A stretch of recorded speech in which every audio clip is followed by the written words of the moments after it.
Radio station 99.9 FM पर मैं हूं आपका होस्ट इंदो सजीत और आज मैं आपको स्पेशल प्रोग्राम इश्क की ये कहानी सुनो।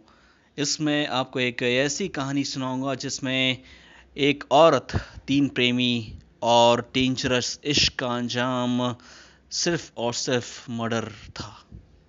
तो क्या थी ये कहानी और क्या कैसे हुआ ये सब, आइए मैं बयां करता हूँ रेडियो स्टेशन 99.9 एफएम पर। इश्क की ये कहानी सुनो। अवैध संबंधों के मकर जाल में एक युवती की हत्या कर दी गई और हत्यारों ने शव कानपुर के गोविंदपुरी स्टेशन पर फेंक दिया। मामले का खुलासा करते हुए जीआरपी ने आरोपी प्रेमी शिव पूजन और उसके दो साथी सुरेश यादव और हीरा लाल को बांदा से गिरफ्तार किया गया। पुलिस का कहना था कि युवती के तीनों से संबंध थे और पोल खोलने की धमकी देने पर उन्होंने उसे मार डाला। आरोपियों के पास से युवती का मंगलसूत्र, कमरबंद, पायल, 4 मोबाइल और अन्य सामान बरामद किए गए। पुलिस के अनुसार लड़की के पिता भगवान दीन ने बांदा में गुमशुदगी की तहरीर दी थी, जिसके चलते मुकदमा बांदा भेजा गया। तो जैसा कि आपने सुना कि एक अवैध संबंधों के चलते एक युवती की हत्या कर दी गई और शव को कानपुर के गोविंदपुरी स्टेशन पर फेंक दिया गया। अब इस कहानी में क्या हुआ है, इसका आगे हम खुलासा करेंगे। आप सुनिए यह गाना। इश्क की ये कहानी सुनो, एक लड़का था, एक लड़की थी, कैसी थी ये कहानी सुनो। Welcome back. इश्क की ये कहानी सुनो में अब हम बता रहे हैं कि एक औरत, तीन प्रेमी और डेंजरस इश्क का अंजाम आखिर क्या हुआ। बांदा में हुई थी शादी। कानपुर के सेंट्रल स्टेशन स्थित जीआरपी थाने में जीआरपी सीईओ शेषनाथ सिंह ने बताया कि लड़की ममता बांदा की रहने वाली थी। उसकी शादी बांदा में हुई थी और पति गुजरात में नौकरी करता था। ममता की दोस्ती बांदा के शिव पूजन, जो कि 25 साल की आयु के थे, उनसे हुई थी और दोनों के संबंध भी हो गए थे। 22 जनवरी को ममता को लेकर शिव पूजन कानपुर भाग गया था और नौबस्ता में किराए पर रहने लगा था। इसी बीच लड़की का तथाकथित मामा सुरेश यादव, जो कि 32 साल के थे, और हीरालाल यादव 25 साल के, जो भी बांदा के से नौबस्ता आ गए थे और शिव पूजन के साथ रहने लगे थे। इस बीच ममता को जानकारी हुई कि शिव पूजन बेरोजगार है और उसके पास कुछ भी नहीं है, तो झगड़े शुरू होने लगे। 26 जनवरी को बांदा जाने की बात पर शिव पूजन और ममता में मारपीट हुई। ममता ने तीनों की शिकायत पुलिस में करने की धमकी दी। अब कैसे रची गई ये कत्ल की साजिश, एक ब्रेक के बाद हम आपको बताएंगे।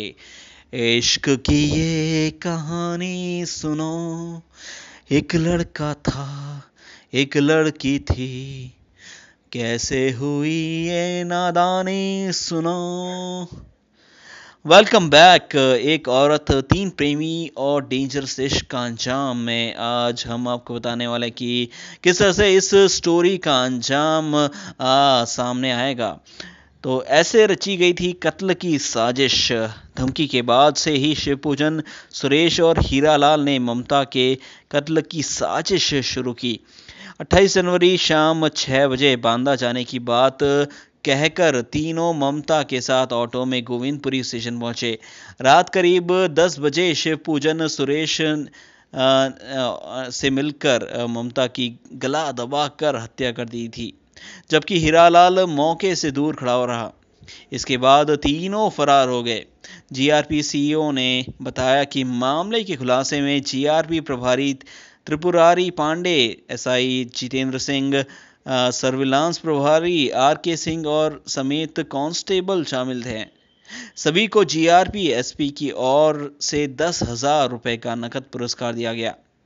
गोविंदपुरी स्टेशन पर रेलवे ट्रैक के पास मिली महिला को मौत के घाट उतारने से पहले लाठी डंडों से बेरहमी से पीटा गया। इसके बाद उसका गला घोटा गया। इसका खुलासा शनिवार को महिला की पोस्टमार्टम रिपोर्ट में हुआ। महिला की पीठ, कंधा, चेहरे और सिर पर लाठी डंडे से चोटों के निशान मिले और मौत का कारण गला घोटना था। इसकी स्लाइड भी बनाई गई। महिला की हत्या के मामले में दर्ज एफआईआर में विवेचना के दौरान आरोपी शिव पूजन के खिलाफ कई और धाराओं का इजाफा होगा। जीआरपी प्रभारी त्रिपुरारी पांडे ने बताया कि हत्या के बाद शिव पूजन ने फर्जी आईडी पर सिम लेकर उसका इस्तेमाल किया था। विवेचना में उसके खिलाफ धोखाधड़ी, कूटरचीट, दस्तावेज बनाने और इस्तेमाल करने की धारा भी लगाई जाएगी। जीआरपी प्रभारी त्रिपुरारी पांडे ने बताया कि लड़की ने अपने हाथ में होटल संचालक अजय गुप्ता के पुत्र शिवम का नंबर लिख रखा था। शिवपूजन पहले अजय के होटल में ही काम करता था। यह नंबर अजय गुप्ता ने ही ममता को दिया था। इसी आधार पर शिवपूजन का नंबर मिला, जिसे सर्विलांस पर लेने के बाद आरोपियों को पता चलता गया।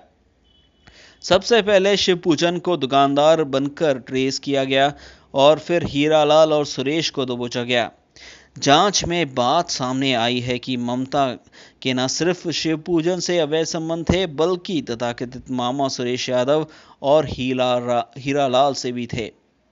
तो आपको आज मैंने एक कहानी सुनाई, एक औरत, 3 प्रेमी, डेंजरस इश्क का अंजाम, जो कि सिर्फ मर्डर था। इश्क की ये कहानी सुनो। रेडियो स्टेशन 99.9 एफएम पर अभी तक के लिए बस इतना ही दोस्तों।